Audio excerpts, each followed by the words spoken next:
تلاوت کی ہوئی آیت سورہ کہف 15واں پارہ آیت چکا تھا کہ اللہ رب العزت اپنے حکم میں کسی کو شریک نہیں کرتے. اللہ کا حکم کیا کیا ہے، اس کے احکامات کیا کیا ہیں، اس کے جاننے کے لیے اللہ نے کتاب بھیجی ہے. اسی لیے اگلی آیت میں اس کتاب کی تلاوت کا حکم آ رہا ہے، وَاتْلُو، اور تلاوت کیجیے. اللہ کے کیا کیا احکامات ہیں جو بندوں سے متعلق ہیں، اس کے لیے کتاب کی تلاوت کیجیے. ساری دنیا میں جتنے احکامات ہیں ان سے وابستہ آپ نہیں ہیں. سورج کے لیے اللہ کا حکم ہے، سورج کو معلوم ہے. چاند کے لیے کیا حکم ہے، چاند کو معلوم ہے. زمین کے لیے کیا حکم ہے، زمین کو معلوم ہے. لیکن آپ سے جو وابستہ احکامات ہیں اس کے لیے آپ تلاوت کیجیے. وَاتْلُو مَا أُوحِیَ إِلَیْکَ، جو وحی کی گئی آپ کی طرف، من کتاب ربک، من بیانیہ یعنی آپ کے رب کی کتاب. دنیا منقسم ہونے کے باوجود اس پر متحد ہے کہ وہ کتاب قرآن کریم ہے. یہ کتاب آپ کے رب کی. اس کتاب کی شان اللہ نے بیان کر دیا، لا مبدل لکلماتہ، اس کے کلمات کو بدلنے والا کوئی نہیں. اللہ کا وعدہ ہے. 1431 سال ہو گئے قرآن کو نازل ہوئے، 1431 سال ہو گئے. یہ وعدہ برابر قائم ہے اور قیامت کی صبح تک وعدہ قائم رہے گا کہ اس کتاب میں دشمنان اسلام کوئی تحریف کرنے پر قادر نہیں ہو سکیں گے. آج بھی 9 سال کا بچہ پورا قرآن کا حافظ ہے. ایسے کروڑوں سینوں میں قرآن محفوظ ہے. اللہ نے ان سینوں کو ضبط بنا دیا. تو ان کلمات کو بدلنے والا کوئی نہیں. اگر کوئی بدلنا چاہے گا تو ایک سینے میں، 2 سینے میں، ایک نسخے میں، 2 نسخے میں، ایک پرس میں، 2 پرس میں. اس کائنات کو اللہ نے ایسا بنایا ہے کہ اس کتاب کے محافظ کروڑوں پیدا کر دیے. یہ اللہ نے ظاہری اسباب رکھا ہے، ورنہ اللہ اسباب کے محتاج نہیں. لا مبدل لکلماتہ، اللہ کے کلمات کو، اللہ کی باتوں کو اور اللہ کے وعدوں کو بدلنے والا کوئی نہیں. ولن تجد من دونہ ملتحدا، ولن تجد، اور آپ ہرگز نہیں پائیں گے، من دونہ، اس کے علاوہ، ملتحدا، کوئی جائے پناہ. آپ کے لیے سہارا، جائے پناہ صرف اور صرف اللہ کی ذات سے وابستہ. دنیا کے بہت لوگ خوشنما باتیں کریں گے اور ان کی باتوں میں آپ کو لالچ کی امید دکھائی جائے گی.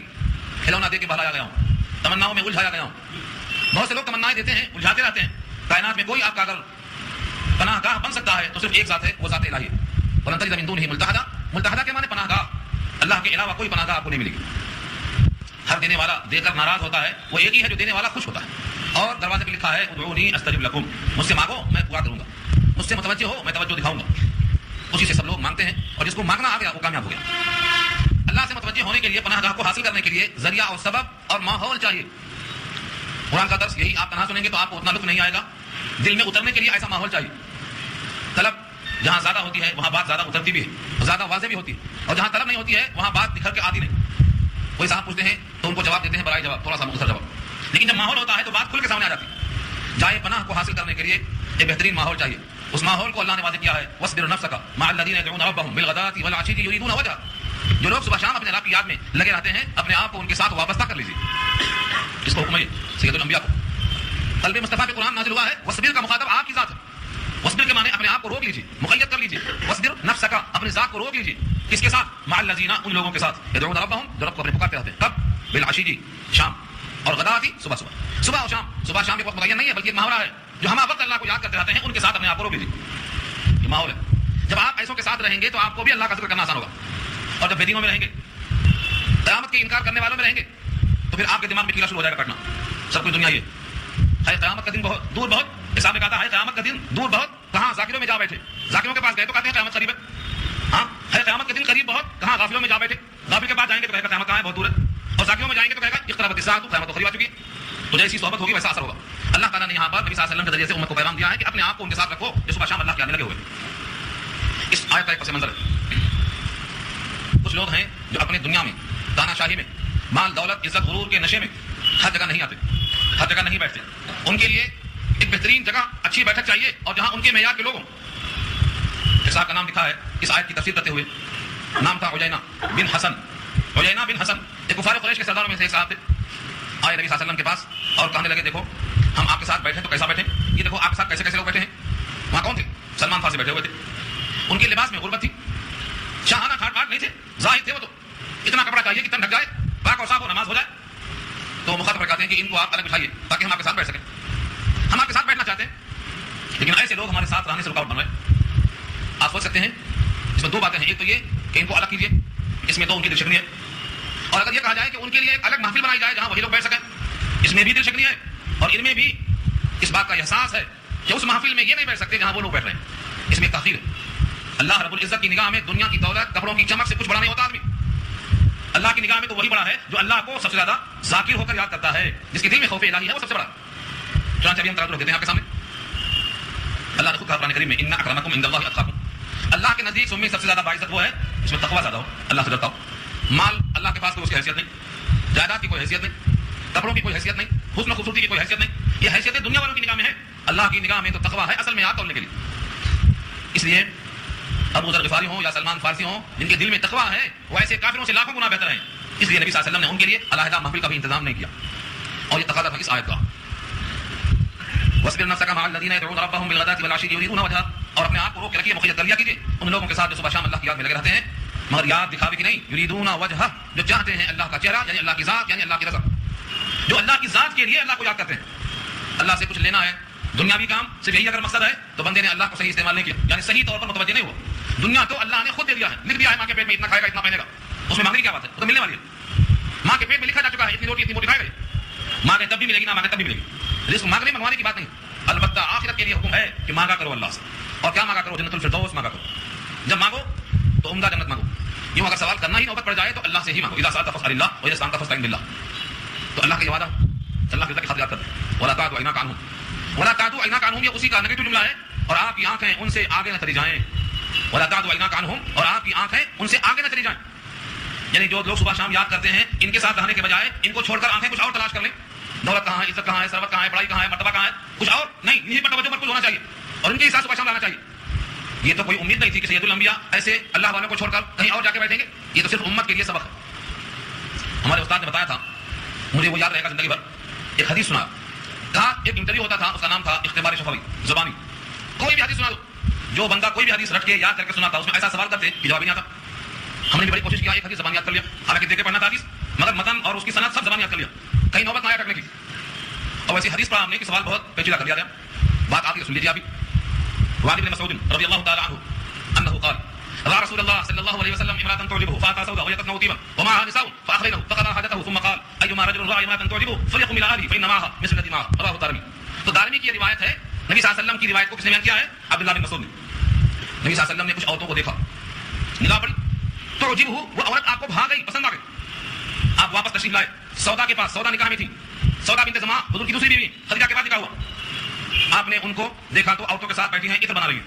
آپ نے ان کو الگ کر لیا اور اپنی تقاضے کی تکمیل کر لیا. اور اس کے بعد آ کے منبر پہ خطبہ دیا کہ جو کسی عورت کو دیکھے اس پر توجہ مائل ہو جائے تو اپنے گھر کی طرف واپس آ جائے، کیونکہ اس کے پاس جو ہے یہی اس کے پاس بھی ہے. کس قدر واضح نفسیات کا سبق دیا سید الانبیاء نے. ہم نے ترجمہ یاد کر لیا، الفاظ یاد کر لیا، تشریح کر دیا. استاد نے اس پر کیا سوال کیا وہ دیکھو، وہ سنانا چاہتا ہوں آپ کو. اور یہاں وہی مقصد ہے مجھے جانے کا. اس تعلق سے یہاں لا رہا ہوں کہ اس پر سوال کیا کیا. سوال یہ کیا کہ نبی کا اجنبیہ عورت کو دیکھنا اور دیکھ کے پسند کر لینا یہ نبوت کے منافی نظر آتا ہے. قسمت نبی کا تقاضا یہ ہے کہ اجنبیہ پر نگاہ نہ پڑے اور نگاہ پڑنے کے بعد پسند آ جانا. یہ تو نبوت کے تقاضے کے خلاف ہے. کیا کہا جائے گا اس کو؟ تقاضا بشری ہے، لیکن اس میں ہمیں اور آپ کو کیا ملتا ہے؟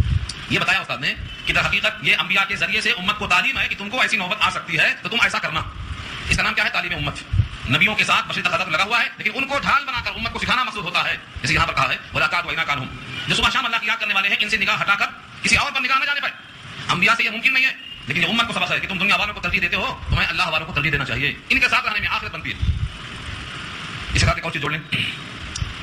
مومن سے نکاح، مومنہ عورت کا، چاہے وہ کالی ہو، اور مومن کا نکاح کافرہ عورت سے چاہے وہ گوری ہو، جائز تو نہیں ہے. صرف اسی واسطے کہ مومنہ عورت کا ساتھ رہے گی تو اپنے ایمان کی وجہ سے آپ کو جنت کے قریب لے جائے گی. اور کافرہ جب نکاح میں ہوگی، یہودیہ آپ کے نکاح میں ہوگی تو دھیرے دھیرے دھیرے کھینچتے ہوگانے کی جائے گی، اس کی عقائد کی طرف لے کے جائے گی. اسی واسطے ساتھی اور رفیق حیات کا انتخاب مومنہ سے کرو، یہ اللہ نے کہا. ولا تنكحوا المشركات حتى يؤمن، مشرکہ سے نکاح مت کرو جب تک مومن نہ ہو جائے. اور مومنہ تمہارے حق میں بہتر ہے چاہے تمہیں کافرہ ہی پسند ہو. تو صحبت کا یہ اثر ہوتا ہے. اسی واسطے فرمایا کہ جن کی طبیعتیں اللہ کی طرف مائل نہیں ہیں آپ ان کو چھوڑ کر صرف اہل اللہ کو یاد کریں، اہل اللہ کے ساتھ رہیں. کوئی آدمی ان کو چھوڑتا کیوں ہے اور دنیا والوں پر نگاہ پڑتی کیوں ہے؟ تريد زینت الحیات الدنیا، دنیا کی حیات کی زینت کو چاہتے ہوئے، دنیا کی حیات کی رونق چاہتے ہوئے. ایسا ہو سکتا ہے جن کے پاس دنیا ہے توجہ اس طرف چلی جائے. اس کی علت کیا ہے؟ فرمایا ولا تطع من اغفلنا قلبه عن ذکرنا، ولا تطع من اغفلنا قلبه عن ذکرنا، اس شخص کی اطاعت مت کیجیے جس کے دل کو ہم نے اپنی یاد سے غافل کر دیا ہے. اس کا مطلب کیا ہے؟ کچھ لوگ جو غافل ہیں وہ خود غافل نہیں ہیں، اللہ نے ان کے دل کو غافل کر دیا. اس غفلت کی بنیاد کیا ہے؟ جب ایک بار اللہ کی طرف بندہ بے توجہی کرتا ہے تو بے توجہی کرتے کرتے اتنا دور چلا جاتا ہے کہ وہ منڈ ہو جاتا ہے. جس طرح چھری جس سے کاٹنے کا کام لیا جاتا ہے، پھینک دیا تو زنگ لگ گیا. اب استعمال نہ کرتے کرتے وہ ایسی زنگ آلود ہو جاتی ہے کہ وہ نکمی اور ناکارہ ہو کر رہ جاتی ہے. تو جن لوگوں کو ہماری یاد نہیں آتی، جن کے دلوں کو ہماری یاد سے ہم نے غافل کر دیا ہے، آپ ان کی اطاعت مت کیجیے. یہ کس کو حکم ہے؟ سید الانبیاء کو ہے اور ساری امت اس کا مخاطب ہے. کسی ایسے شخص کی اتباع مت کیجیے جس کو اللہ تعالیٰ نے اللہ کی یاد سے غافل کر دیا. واتبع هواه، اور اس نے اتباع کیا کس کی؟ هواه، اپنے خواہش کی. واتبع هواه، هواه حوث اردو میں استعمال ہے. هواه حوث کے معنی اپنی خواہش. جب وہ اللہ کی یاد میں نہیں ہے، قرآن سے دور ہے، رسول سے دور ہے، وہ اتباع اپنے خواہش کی کر رہا ہے. جب آدمی اپنے خواہش کی اتباع کرے گا تو اس کا سارا کام کیسا ہوگا؟ وکان امرہ فرطا، اور ہے اس کا کام حد سے آگے بڑھا ہوا. وکان امرہ فرطا، فرطا کے معنی کوتاہیوں سے بھرا ہوا ہے، کیونکہ اس کی خواہش ہمیشہ حق کے مطابق نہیں ہو سکتی. ہاں کبھی کبھی ہو سکتا ہے کہ اس کی خواہش حق کے مطابق بھی ہو جائے، لیکن ہمیشہ اس کی خواہش حق کے مطابق نہیں ہو سکتی. یہاں سے بات معلوم ہوئی کہ جو آدمی یا جو عورتیں یا چھوٹے اور بڑے جو اپنے خواہشات کی اتباع کرتے اور کراتے ہیں، ان کے معاملے میں کوتاہیاں زیادہ ہوتی ہیں، حق کے قریب کبھی کبھی ہو سکتے ہیں. اکثر کوتاہیاں جو اپنے خواہشوں کی اتباع کرتا ہے، وکان امرہ فرطا، اور ہے اس کا معاملہ ایسا حد سے آگے بڑھا ہوا. خواہش کی اتباع پر قرآن کریم میں اتنی کثرت سے آیتیں موجود ہیں کہ اگر ان کو جمع کیا جائے تو ایک مستقل عنوان بنے گا اپنی خواہشوں کی اتباع کا نتیجہ. دو آیتیں سن لیجیے. مثلا سورہ قصص میں اللہ فرماتے ہیں 20 ومن اضل ممن اتبع هواه بغیر هدى من اللہ. اس سے زیادہ بڑا گمراہ کون ہو سکتا ہے جو اپنے خواہشوں کی اتباع کرتا ہے اللہ کے حکم کے بغیر؟ یعنی سب سے بڑا گمراہ وہی ہے جو اپنے خواہشوں کی اتباع کرتا ہے. آج جتنے ہمارے خوشی اور غم کے معاملے ہوتے ہیں سب اتباع پہ، شریعت پہ نہیں ہے. وہ ہر جگہ یہ وکان امرہ فرطا، حد سے گزرا ہوا ہے. خوشی اور غم دونوں میں ہم نے شریعت کو چھوڑ دیا ہے، اس لیے اپنی خواہشوں پہ عمل کا صلہ کیا ملتا ہے؟ وکان امرہ فرطا، معاملے میں ہوتا ہے. اللہ نے کہلوایا تھا موسیٰ علیہ السلام سے، جنہوں نے فرعون اور قارون سے کہا تھا اگر تم اس کتاب کو نہیں مانتے ہو جو اللہ نے بھیجا ہے تو بتاؤ کہ اس سے زیادہ اچھی کتاب کون سی ہے جس کو ہم فالو کر لیں؟ بتائیے کون سی کتاب ہے اہدا منہ جو اس سے زیادہ ہدایت چاہتا ہو؟ ہم اس کی اتباع کرنے کو تیار ہیں. معلوم یہ ہوا کوئی کتاب دوسری نہیں ہے جو ہمیں سے آگے بڑھ جائے، اسی کتاب پر عمل کرنا. اور سورہ جاثیہ آیت نمبر 23 پارہ 25 میں خواہشات نفسانی پر عمل کرنے والوں کو تو اتنا طویل کلام سے نوازا گیا ہے. آپ نے دیکھا اس کو جس نے اپنے خواہشوں کی اتباع کیا ہے اس کو اللہ نے علم کے باوجود گمراہ کر دیا. اس کے کان پہ مہر، اس کے دل پہ مہر، آنکھوں پہ پردہ. اسے ہدایت کون دے گا گمراہی کے بعد؟ جس کو اللہ نے گمراہ کر دیا ہے اسے ہدایت کون دے سکتا؟ تو خواہشات نفسانی پر چلنا یہ گمراہی ہے. اللہ کے حکم کے ساتھ ساتھ چلنا یہ مطلوب ہے. اس کے بعد حکم ہے وقل الحق من ربکم، آپ کہہ دیجیے کہ حق تمہارے رب کی طرف سے. اگر حق کی تلاش ہے، حق پر چلنا چاہتے ہو تو حق وہ ہے جو تمہارے رب کی طرف سے. اب دو ہی راستہ ہے، فمن شاء فلیؤمن ومن شاء فلیکفر. دو ہی راستہ ہے، فمن شاء جو چاہے فلیؤمن ایمان لے آئے، ومن شاء فلیکفر اور جو چاہے وہ کفر کرے، مرضی آپ کی. ہاں دونوں کا ہم نے انتظام کیا ہے اور دونوں کا انجام بتائی دیتے ہیں، اب آپ کی مرضی ہے. اب اگلی آیتوں میں دونوں کا انجام آ رہا ہے، پھر دونوں کی مثال بھی آ رہی ہے. دونوں آدمی دو قسم کے، ایک جنت کا طالب مومن ہے اور ایک دنیا کو بناتا ہے جنت جو کافر ہے. دونوں کا انجام بتایا مثال دے کے اللہ نے. تو دو راستے ہیں. حق تو وہ ہے جو رب نے بھیجا، جو مانے گا وہ مومن، جو نہیں مانے گا وہ کافر. کافروں کا انتظام ہم نے کیا کیا سنو پہلے. انا اعتدنا، بے شک ہم نے تیار کر دیا ہے، للظالمین ظالموں کے لیے، نارن ایسی آگ، احاط بہم سرادقها کہ اس کی قناتوں نے اس کا احاطہ کر رکھا. احاط بہم احاطہ کیا ان کا. سرادق کہتے ہیں قنات کو، اطراف سے جو آگ لگاتے ہیں خیمے کے قریب میں، قنات آگ کی قنات ہے وہاں. سرادق کہا اسے اللہ نے، اس کی آگ نے ان کو گھیر رکھا. آگ میں گھرے ہوئے ہوں گے اور ایسے موقع پر پیاس کا لگنا یقینی ہے. بندہ ذرا گرمی ہوئی تو پیاسا ہو جاتا. جب آگ میں گھرا ہوا ہے اور آگ کی قناتوں نے اسے گھیر رکھا ہے تو کتنی پیاس لگتی ہے. شدت کرب میں جب کہتا ہے پانی پانی تو پانی کب ملے گا اور کیسا ملے گا؟ وہی یستغیثو، اور اگر وہ فریاد کریں گے پیاس لگی ہے، وہی یستغیثو. مستغیث کہتے ہیں پانی طلب کرنے والے کو. جب آپ دعا پڑھتے ہیں پانی کی طلب کی، کیا نام ہے اس کا؟ ہاں استسقاء کی دعا میں آپ کیا کہتے ہیں؟ وہاں یہی لفظ ہے، اے اللہ ہم پانی طلب کرتے ہیں آپ سے. پانی کی طلب پیدا ہوگی، پکاریں گے پانی پانی، فوراً نہیں آواز آئے گی، ہزاروں سال پکاریں گے تب ایسا پانی پیش کیا جائے گا. وہی یستغیثو، اور اگر وہ فریاد کریں گے پیاس کی، یغاثو تو فریاد سنی جائے گی، بماء ایسے پانی کے ذریعے، کالمہلی جو تیل کی ترشک کی طرح ہوگا، پیپ کی طرح ہوگا. کالمہل، مہل کہتے ہیں جو شکل میں تیل کی ترشک کی طرح ہوگا اور پیپ کی طرح ہوگا. یہاں پر اللہ نے کالمہل کہا ہے. دوسری آیتوں میں غسلین کہا ہے. غسلین دھون، جہنمیوں کے زخم کا دھون وہ غسلین ہے. اور یہاں فرمایا کالمہل، تیل کی ترشک کی طرح، پیپ کی طرح. یہ پانی دیا جائے گا، اس میں اتنا شدت ہوگی، یشفی الوجوہ، چہرے کو بھون دے گا. شوائے شوی کے معنی بھوننا، اور وجوہ جمع ہے وجہ، ان کی چہروں سے قریب جائے گا. پانی وہ قریب جائے گا کہ اندر جائے، لیکن جیسے وہ قریب جائے گا اس کی شدت کی وجہ سے منہ کو بھون ڈالے گا. اگر کچھ اندر چلا گیا تو اتریاں کٹ کے گر جائیں گی. چہرے سے قریب ہوگا، چہرہ جھلس جائے گا، بھون جائے گا. اور اگر کہیں کچھ تھوڑا سا چلا گیا اندر تو فقط امعاءہم، اتریاں کٹ کے گر جائیں گی. سورہ محمد پارہ 26 اللہ نے خود فرمایا بئس الشراب، کیا بری ہے پینے کی چیز. یہ کوئی پینے کی چیز ہے لیکن ان کا عمل اور ان کا عقیدہ، کیونکہ انہوں نے جہنم کا انکار کیا تھا، جنت کا انکار کیا تھا، فرشتوں کا انکار کیا تھا، قرآن کا انکار کیا تھا، اللہ کا انکار کیا تھا، ہمیشہ انکار کرتے رہے. ان کے لیے تو ایسا ہی پانی ملے گا. بئس الشراب، برا ہے وہ مشروب، وساءت مرتفقہ، اور بری ہے وہ جگہ رہنے کے اعتبار سے. یہ کس کا ہوا حال؟ جو انکار کرے گا. ہاں کوئی انکار کے بجائے اقرار کرتا ہے، ایمان لاتا ہے، اللہ کے ذات و صفات میں کسی کو شریک نہیں کرتا ہے، اللہ کے نبیوں کی اتباع کرتا ہے، تو اس کے لیے کیا ہے؟ فرمایا ان الذين امنوا وعملوا الصالحات، بے شک جنہوں نے ایمان قبول کر لیا اور عمل صالح اختیار کر لیا، انا لا نضيع، بے شک ہم ضائع نہیں کرتے. لا نضيع، ہم ضائع نہیں کرتے. اجر من احسن عملا، ان کا بدلہ جنہوں نے عمل کیا ہے عمدہ عمل کا، ہم اجر ضائع نہیں کرتے. یہ وعدہ ہے اللہ کا. آپ نے سجدہ کیا، ان سجدوں پر اجر ملنے والا ہے، اس پر یقین ہونا چاہیے اس آیت کی وجہ سے. سبحان ربی الاعلی، آپ نے کہا ہے یہ عمل ہے، اس کو ہم ضائع نہیں کریں گے، یہ وعدہ. اگر کسی بندے کو یقین آ جائے کہ میری ہر تسبیح کا اجر مجھے ملنے والا ہے تو تسبیح میں جلدی کرے گا، بجائے 5 کے 3 کہے گا نہیں، بجائے 3 کے 5 دفعہ کہے گا، 7 دفعہ کہے گا، کیونکہ ہر تسبیح پر مجھے اجر ملنے کا وعدہ اللہ نے کیا. آج جلدی کی وجہ کیا ہے؟ یقین کی کمی، ملے گا تو ملے گا، نہیں ملے گا تو کوئی بات نہیں، کر لو، پڑھ لو، فلاں نے کہا ہے پڑھ لو.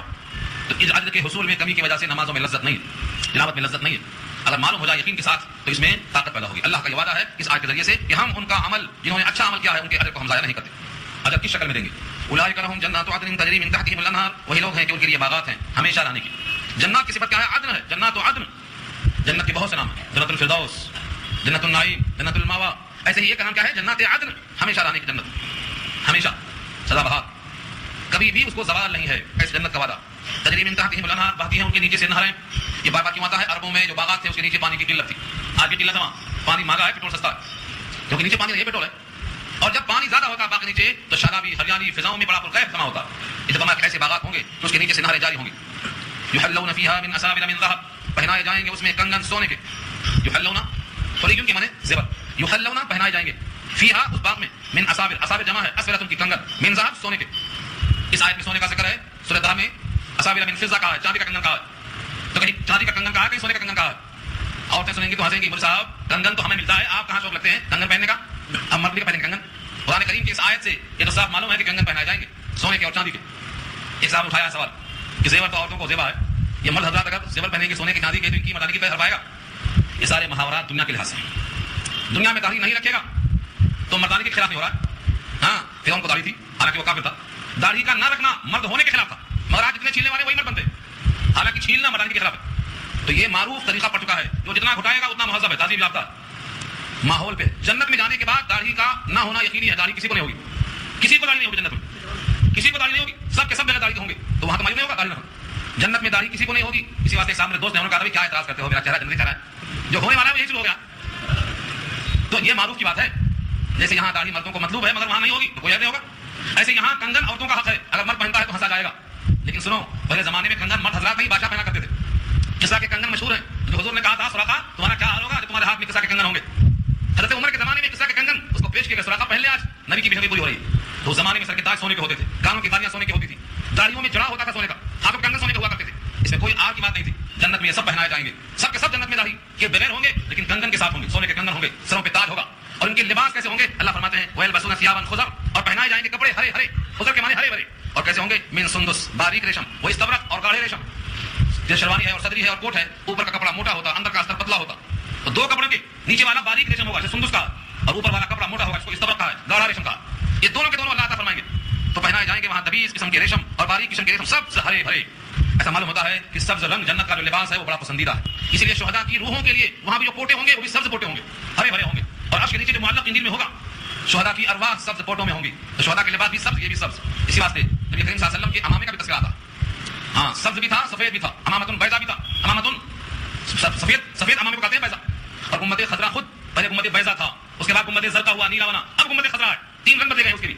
تاریخ کعبہ پڑھو، تاکہ تاریخ مدینہ پڑھو. تو یہ نمبر 1 پہ سفید رنگ ہے جو پسند کیا گیا، نمبر 2 پہ ہرا بھرا پسند کیا گیا. یہ تازگی ہے، سرور ہے. یہ لباس ہوگا اور یہ سونے کے حلے ہوں گے. اب اس کے بعد فرمایا متکئین فیہا علی الارائک، ٹیکا لگائے ہوئے ہوں گے اس میں مسہریوں پر. متکئین تکیہ سے بنا، تکیہ کے معنی وہ شے جس پر ٹیکا لگایا جائے. فیہا اس باغ میں، علی الارائک، ارائک جمع ہے اریکۃ کی چھپر کھٹ، ایسا بہترین قسم کا بچھونا جو دلہن کے واسطے بنایا جاتا ہے بستر، اس کو اریکہ کہا جاتا ہے، چھپر کھٹ مسہری. اس کے اوپر بیٹھے ہوئے ہوں گے. اللہ فرماتے ہیں دیکھو وہ عمدہ ہے کہ یہ عمدہ ہے. نعمت ثواب، نعمت ثواب، کیا پیارا بدلہ. ثواب کے معنی بدلہ. ہم اردو میں بولتے ہیں ثواب ملے گا، لوگ بولتے ہیں ثواب کیا ہوتا ہے، یہ کس سکے کا نام ہے. ثواب کے معنی آتے ہیں اصل میں بدلے کے. اس پر آپ کو جو اجر ملے گا اس کا نام ثواب ہے. کیا عمدہ ثواب ہے، یعنی کیا عمدہ بدلہ ہے. وحسنت مرتفقہ، اور بہت عمدہ ہے ٹھکانے کے اعتبار سے. اوپر آیا تھا سعادت مرتفقہ اور یہاں آیا حسنت مرتفقہ. وہ برا ٹھکانا تھا، یہ اچھا ٹھکانا آ گیا. اب ان دونوں ٹھکانوں والوں کے لیے دنیا میں کیا حوال، دنیا میں ان کے کیا اوصاف ہوتے ہیں. جو درخت بڑا ہونے والا ہوتا ہے بچپن ہی سے اس کے پتے چکنے چکنے ہوتے ہیں، اور جو سوکھنے والا ہوتا ہے اس کے پتے ملیل قسم کے ہوتے ہیں. ہاں ننے منے بروا کے چکنے چکنے پات. اگر شروع سے چکنے چکنے پتے ہیں تو بہترین نکلنے والا. دنیا ہی میں اگر کوئی توحید پر قائم ہے، اللہ کی محبت پر قائم ہے، جنت کی طرف بیٹھی ہوئی ہے، تو راتوں میں سوتا نہیں، وہ راتوں میں اٹھ کر اسی جنت کی طلب میں دھن لگاتا. ہاں قم یا حبیبی کم تنامو، طالب الجنت لا ینامو، میرے حبیب اٹھو کب تک سو گے. جنت کا طالب سویا نہیں کرتا، جاگا کرتا. ایسے بندوں کے اللہ نے 2 احوال بتائے ہیں، 2 قسم کے انسان. وَاضْرِبْ لَهُمْ، بیان کرو ان کے لیے، مثلا ایک مثال، رجلین، 2 آدمیوں کی، ایک مومن ایک غیر مومن، تاکہ مومن کے احوال سن کر اسوہ حسنہ ہو اور غیر مومن کے احوال سن کر عبرت کا سامان فراہم ہو. رجلین، 2 ایسے آدمی. جعلنا لأحدہما جنتین، بنایا ہم نے ان میں سے ایک کے لیے 2 باغات. جنتین تسنیہ ہے، جنت واحد. کیسا باغ تھا؟ من اعناب، انگوروں کے. جنت کی جمع اعناب، انگوروں کے باغ. وحففناہما بنخل، اور ہم نے اس کو ڈھانپ رکھا تھا کھجوروں کے ذریعے سے. کھجوروں کی طرف، اطراف سے کھجوروں کے باغ تھے اور بیچ میں انگوروں کا کھیت تھا. ان دونوں کو ہم نے دے رکھا تھا. وجعلنا بینہما زرعا، اور بنایا ہم نے ان دونوں باغوں کے درمیان زراعت، کاشتکاری بھی ہوتی تھی. اسی میں جو زمین بڑی ہوتی ہے تو آگے مختلف چلا جاتا ہے، ادھر کھجور ادھر انگور، بیچ میں زراعت کھیتی. کلتا الجنتین آتت اکلها، دونوں کے دونوں باغات، کلتا تسنیہ ہے دونوں، الجنتین دونوں باغات، آتت اکلها لاتے رہے اپنا پھل اپنا میوہ، ولم تغرب منه شیئا، اور کم نہیں ہوا اس میں سے کچھ بھی. ایسا نہیں کبھی پھل آیا کبھی نہیں آیا، انگور آیا تو آم نہیں آیا، آم آیا تو انگور نہیں آیا، ایسا نہیں. ولم تظلم کے معنی کم کرنا، حق نہ دینا، ظلم کرنا. درختوں کا حق یہ ہے کہ وہ پھل دیتے جائیں اور ان کا پھل نہ دینا، یہ ظلم کرنا ہے یعنی کوتاہی کرنا ہے. ولم تظلم منه شیئا، ان میں سے کچھ کمی نہیں ہوئی، ہمیشہ پھل آتے رہے. وفجرنا خلالهما نهرا، اور جاری کر دیا ہم نے ان باغوں کے درمیان سے ایک نہر کو، پانی کی فراوانی ہے. وکان له ثمر، اور تھا ان کے لیے ثمر، سے میم ر ثمر. یہ ثمر صرف پھلوں کو نہیں بولتے، ثمر جو ہے نتیجے کو بولتے، رزلٹ کو بولتے، مال دولت ثروت کو بولتے. وکان له ثمر کا کتارہ کر دیا کہ صرف باغات ہی نہیں تھے، کھجور کے، انگور کے اور زراعت کے اور نہروں کے ہی نہیں، بلکہ ان کے پاس بہت قسم کا پھل تھا. اولاد بھی تو پھل ہے. ہاں اولاد پھل نہیں، بیٹی ہو یا بیٹا، یہ ماں باپ کے خوشیوں کا پھل ہوتے ہیں. ان کا نام ہے ثمرۃ الفؤاد، دل کا میوہ، دل کی خوشی کا میوہ. جب دونوں کے دل میں سرور پیدا ہوتا ہے تو اس کے نتیجے میں یہ پھل ظاہر کرتے ہیں. رب تو ثمر تھا، معلوم یہ ہوا کہ اس کے پاس مال دولت ثروت اور بھی بہت کچھ تھی. اللہ نے دنیا بہت رکھی تھی. یہ ایک آدمی کا اللہ نے حال بیان کیا. یہ شخص اپنے ساتھی سے کیسی بات کرتا ہے. دیکھو آج دنیا میں جو لوگ ڈھینگے مارتے ہیں، ذرا پیسہ آیا، ذرا دولت آئی، ذرا حالات اچھے ہوئے تو کیسی ڈھینگے مارتے ہیں. وہ ڈھینگوں کا نتیجہ دیکھو کیا ہونے والا ہے. یہ کہتا ہے فقال لصاحبہ، بس وہ کہتا ہے اپنے ساتھی سے، کیا کہتا ہے، وہ یحاورہ، جبکہ وہ اس سے ملاقات کرتا ہے اور بات چیت کرتا ہے. حاورہ یحاورہ، محاورہ کے معنی بات چیت کرنا. کیا کہتا ہے، انا اکثر منک مالا، مال کے اعتبار سے میں تم سے زیادہ ہوں. تمہارا مکان چھوٹا، میرا مکان بڑا. تمہارا ایک ہی پلاٹ ہے، میرے پاس کئی پلاٹ ہے. تمہارے پاس ایک ہی بیوی، میرے پاس 4 بیویاں. ہر چیز میں بتاتا انا اکثر منک مالا، مال کے اعتبار سے میں تم سے زیادہ ہوں. واعز نفرا، اور زیادہ میں عزت دار ہوں نفر کے اعتبار سے. نفر کہتے ہیں ایک آدمی کو. کبھی آپ جائیں گے عمرہ کرنے اور کرایہ کی گاڑی مانگیں گے تو پوچھے گا کم نفر، کتنے آدمی ہیں، کم نفر، کتنے آدمی ہیں. تو نفر کہتے ہیں اشخاص کو. یہ کہتا ہے واعز نفرا، اور میں زیادہ عزت والا غلبے والا ہوں تعداد کے اعتبار سے. میری ایک آواز پر لاکھوں جمع ہو جاتے ہیں. آج کے سیاسی لوگ بھی ایسے ہی کرتے ہیں نا، اپنی طاقت کو دکھانے کے بعد کیا کرتے ہیں، عددی قوت کو اکٹھا کر دیتے. تو یہاں مال بھی زیادہ ہے اور عددی قوت بھی زیادہ. معلوم واعز نفرا، اور زیادہ ہے میرے پاس مال بھی اور زیادہ مال کے افراد بھی. ودخل جنته، اور داخل ہوا اپنے باغ میں. وهو ظالم لنفسه، اس حال میں کہ وہ ظالم تھا اپنے آپ پر. بیٹھ جاؤ یہ سب کام نہیں کرنا. وهو ظالم لنفسه، اور وہ اپنے آپ پر ظلم کر رہا تھا. جب باغ میں داخل ہوا تو اس کے داخلے کے وقت میں اس کی یہ حالت تھی کہ وہ اپنے آپ پر ظلم کر رہا تھا. وهو ظالم لنفسه، جب بندہ ظالم لنفسه ہوتا ہے تو اس کا مطلب کیا ہوتا ہے، وہ مشرک ہے، وہ اللہ کے حکم میں غیروں کو شریک کرتا ہے. ظلم کا سب سے بڑا درجہ کیا ہے، تو شرک. ان الشرک لظلم عظیم، شرک سب سے بڑا ظلم. کسی کو تھپڑ مارنا یہ بھی ظلم ہے، لیکن ظلم کا درجہ ہوتا ہے، سب سے بڑا ظلم کون سا ہے، شرک. امام بخاری بات کرتے ہیں باب ظلم دون ظلم، ایک ظلم دوسرے سے کم ہوتا ہے. یہاں فرمایا کہ جب وہ باغ میں داخل ہو رہا تھا تو وہ اپنے آپ پر ظلم کر رہا تھا، مطلب کافر تھا. قال، گھمنڈ سے کہتا ہے ما اظن ان تبید هذه ابدا، ما اظن، میں گمان نہیں رکھتا، میں خیال نہیں رکھتا، ان تبید هذه کہ میرا باغ خراب ہوگا، ابدا کبھی بھی. ہمیشہ میرا باغ سدا بہار رہے گا اور میرا شباب بھی ایسا ہمیشہ رہے گا. میں نہیں سمجھتا ہوں کہ میرا باغ کبھی خراب ہو سکتا ہے، سدا بہار رہے گا. یہ دونوں باغ اپنے پھل ایسا دیتے رہیں گے، ہوائیں فضائیں ایسی رہیں گی، پانی ایسا پاتا رہے گا اور میرے اسباب عیش جمع ایسے ہوتے رہیں گے. میں ہمیشہ ایسا ہی رہوں گا. ما اظن ان تبید هذه ابدا، میرا گمان نہیں ہے کہ یہ کبھی بھی میرا باغ میرے حیات میں خراب ہو سکتا ہے. اتنا کہا تو چلو اچھا ہے، خوش گمانی کی بات ہے. آگے بولتا ہے وما اظن الساعة قائمة، اور نہیں گمان کرتا ہوں میں قیامت کو کہ وہ قائم ہونے والی ہے. ہاں وما اظن الساعة قائمة، میرا گمان نہیں ہے کہ قیامت ہونے والی ہے. کب سے سن رہے ہیں قیامت قیامت قیامت، اب تک تو آئی، اب کیا آتی، اب تک نہیں آئی تو اب کیا آئے گی. یہ کوئی دلیل ہے؟ اب تک نہ آنا، نہ آنے کی دلیل ہے. اب تک آپ نہیں مرے تو نہیں مریں گے ہمیشہ. اب تک آپ نہیں بوڑھے ہوئے تو بوڑھے ہوں گے کبھی آپ. یہ کوئی دلیل نہیں ہے کہ اب تک نہیں آئی تو نہیں آئے گی. کسی چیز کا اب نہ ہونا، اب کبھی نہیں ہونے کی دلیل نہیں بنتا، مگر یہ دماغی فطور ہے. جب شیطان ڈالتا ہے تو ایسے کلیئر کرتے ہیں، کہتا ہے میرا گمان یہ ہے کہ اب قیامت نہیں آئے گی. وما اظن الساعة قائمة، اور اگر سپوز آئی بھی تو سنو، اولن تو آئے گی نہیں، میرا گمان یہی ہے. اور اگر آ بھی گئی تو تم جیسے اب فقیر ہو تب بھی فقیر ہوگے، اور جیسے میں خوشحال ہوں تب بھی خوشحال ہوں گا. یہ گمان ہے. دیکھو آج بھی یہی گمان چلا رہا ہے. وَلَئِن رُدِدتُّ إِلَىٰ رَبِّي لَأَجِدَنَّ خَيْرًا مِنْهَا مُنْقَلَبًا، اور اگر میں لوٹایا جاؤں اپنے رب کی طرف، لَأَجِدَنَّ تو ضرور بھی ضرور پاؤں گا، خَيْرًا مِنْهَا اس باغ سے بہتر، مُنْقَلَبًا پلٹ کر جانے کی جگہ. 3 باتیں. ایک تو گھمنڈ سے کہتا ہے میرا مال اور میرا مجمع تم سے زیادہ. نمبر 2 حالت کفر میں اپنے باغ کے ہمیشہ ہونے کا دعویٰ کرتا ہے. نمبر 3 قیامت کے آنے کی امید نہیں رکھتا. نمبر 4 قیامت آئی بھی تو مومن سے بہتر رہوں گا یہ خیال کرتا ہے. ہاں اسی پر کہا ہے نا کریلا نیم چڑھا، پہلے سے کڑوا تھا اور کڑوا ہو گیا. اتنے ساری خرابیوں کے بعد بھی اللہ کے پاس بہترین مقام کی امید رکھ کے بیٹھا ہوا ہے. سچ ہے فاسق کر کے بھی نہیں ڈرتا اور مومن کر کے بھی ڈرتا ہے. ہاں فاما من اعطى واتقى وصدق بالحسنى، جو مومن ہے وہ متقی ہوتا ہے، ڈرتا دیتا بھی ہے اور ڈرتا بھی ہے. واما من بخل واستغنى وكذب بالحسنى، اور جو مومن نہیں ہوتا ہے فاسق ہوتا ہے وہ خرچہ بھی نہیں کرتا اور ڈرتا بھی نہیں اور تکذیب بھی کرتا ہے جنت کی. ان تمام کے جواب میں مومن کیا کہتا ہے سنو. قال له صاحبه، اس سے کہنے لگا اس کا ساتھی، وهو يحاوره جبکہ وہ اس سے بات چیت کر رہا تھا، اکفرت بالذی خلقك من تراب ثم من نطفه ثم سواك رجلا، کیا تم انکار کرتے ہو اس ذات کا جس نے تجھ کو پیدا کیا ہے مٹی سے، پھر پیدا کیا ہے نطفے سے، پھر ٹھیک ٹھیک بنایا تم کو مرد. تین باتیں کہا. کیا تم اس ذات کا انکار کرتے ہو؟ اکفر تھا؟ کیا تم کفر کرتے ہو؟ اس نے کیا کفر کیا؟ قیامت نہیں آئی کہا, اور قیامت آئے گی اللہ نے کہا. انکار ہوا نہیں ہوا؟ یہ کفر ہے. کیا تم کفر کرتے ہو اس ذات کا جس نے تجھ کو پیدا کیا؟ خلقک من تراب, مٹی سے. مٹی سے مراد کیا ہے؟ اگر پہلی پہل جو پہلی کچلی ہے جس سے کائنات پھیلی وہ آدم کی ہے. خلق منہما رجالا کثیرا ونساء کثیرا. پہلے آدم کو ہوا کو پیدا کیا, ان سے پھیلا دیا اور مٹی سے پیدا ہوئے تھے. تو پہلی مخلوق آدم جس کو اللہ نے مٹی سے پیدا کر دیا, اگر یہ مراد ہے تو یہاں بالکل درست ہے. اور اگر اس معنی میں ہے کہ ہر آدمی کی پیدائش بالواسطہ مٹی سے ہی ہوتی ہے, کیونکہ نطفہ جو غذاؤں سے بنتا ہے, خون سے بنتا ہے, یہ ساری غذائیں زمین سے نکلتی ہیں, وہ مٹی ہے. مٹی کھا رہے ہیں ہم, جو روٹی ہے یہ مٹی ہے, چاول ہے یہ مٹی ہے, جتنے فروٹس کھاتے ہیں سب مٹی ہے. انار کا رس ہو یا موز کا ذائقہ ہو, ہم مٹی میں مزہ لے رہے ہیں. یہ مٹی کو کس نے پیدا کیا ہے کے ساتھ؟ یہ اس ذات نے پیدا کیا ہے. کیا اس کا انکار کر رہے ہو؟ اکفرت بالذی خلقک من تراب ثم من نطفہ, پھر پیدا کیا نطفے سے, عام قانون. ثم سواک رجلا, بنایا تجھ کو ٹھیک ٹھیک مرد. سواک درست بنایا تجھ کو, صحیح سالم بنایا تجھ کو. رجلا آدمی, اتنا بہترین آدمی کہ یہ کبھی سوچتا نہیں کہ میں ماضی میں حقیر قطرہ تھا, لگ جاؤں تو دھونا پڑتا تھا ورنہ گندگی اور تنفر کا سبب بنتا تھا. اتنا بہترین انسان بنایا اللہ. سواک رجلا, ٹھیک ٹھیک بنایا. اپنے ماضی کی طرف دماغ جاتا ہی نہیں, سوچتا نہیں. یہ دماغ اس طرف کیوں نہیں جاتا؟ کیونکہ اپنے شباب میں مگن اور دھت ہے, اسے کوئی پتہ نہیں کہ میرا ماضی کیا تھا. اتنا بہترین بنایا اللہ نے, سنوار دیا. لیکنہ اللہ ربی, لیکن وہ اللہ میرا رب ہے, لیکن وہ اللہ میرا رب ہے. ولا اشرک بربی احدا, اور میں شریک نہیں کرتا اپنے رب کے ساتھ کسی کو, میں کسی کو شریک نہیں کرتا اپنے رب کے ساتھ کسی معاملے میں. اور تنبیہ سنو, جب بھائی غلطی کرے, ساتھی غلطی کرے تو ہاں میں ہاں نہیں ملانا, تنبیہ کرنا. اگر تو دیکھو ولولا اذ دخلت جنتک قلت ما شاء اللہ لا قوت الا باللہ, اور تو نہیں جب تم داخل ہو رہے تھے باغ میں اپنے تو کہہ لیا ہوتا ما شاء اللہ, جو کچھ چاہا اللہ نے وہ باغ ہے. لا قوت الا باللہ, کوئی قوت نہیں ہے مگر اللہ کے ساتھ. اس گٹھلی کو زمین سے نکالنے کی طاقت نہیں ہے مگر اللہ کے ساتھ. زمین کی مٹی کو آم کے رس میں تبدیل کرنے کی طاقت نہیں ہے مگر اللہ کے ساتھ. اگر باغ کو دیکھ کر کہہ لیا ہوتا تو تمہارے حق میں یہ باغ نعمت پر شکر کے سلے میں تمہیں اور پھل ملتے. وصیت کر دیا. ولولا, اور کیوں نہیں, اس دخلتا, جب تم داخل ہوئے باغ میں, جنت کا اپنے باغ میں, قلتا, تو کہہ لیا ہوتا ماشاء اللہ لا قوت الا باللہ. یہ دو ٹکڑا ہے, ماشاء اللہ جو چاہا اللہ, لا قوت الا باللہ, کوئی قوت نہیں مگر اللہ کے ساتھ. اس ٹکڑے کو اگر کوئی شخص کہہ لیا کرے تو باغ پہ نظر نہیں پڑتا. اگر کوئی لڑکا اور لڑکی اپنے گھر میں کوئی مہمان پسند آ جائے کسی اعتبار سے تو ماشاء اللہ کہنا چاہیے, تو نظر سے محفوظ رہے گا, بیمار نہیں پڑ جائے گا. اور اگر اپنے اچھائیوں کو دیکھ کر ماشاء اللہ نہیں کہا تو نظر پڑ گئی, آپ اس کو بچا نہیں سکتے. اپنے ہی بیٹے پر نظر لگ جاتی, کبھی کبھی تو بیوی پر نظر پڑ جاتی ہے, اگر ماشاء اللہ نہیں کہا تو بیمار پڑ جاتی ہے. یہ بھی سن لو, اس لیے آدمی کو ماشاء اللہ کثرت سے پڑھنا چاہیے. جب بھی اچھی چیز آئی تو ماشاء اللہ لا قوت الا باللہ. کچھ کلمات ایسے ہیں جن کو زبان یاد ہونا چاہیے, ان میں سے ایک یہ بھی ہے ماشاء اللہ لا قوت الا باللہ. کسی نے ٹھنڈا پانی پلا دیا, جزاک اللہ خیر الجزا کہنا چاہیے. کوئی کام کل کرنے کا وعدہ کیا, انشاءاللہ کہنا چاہیے.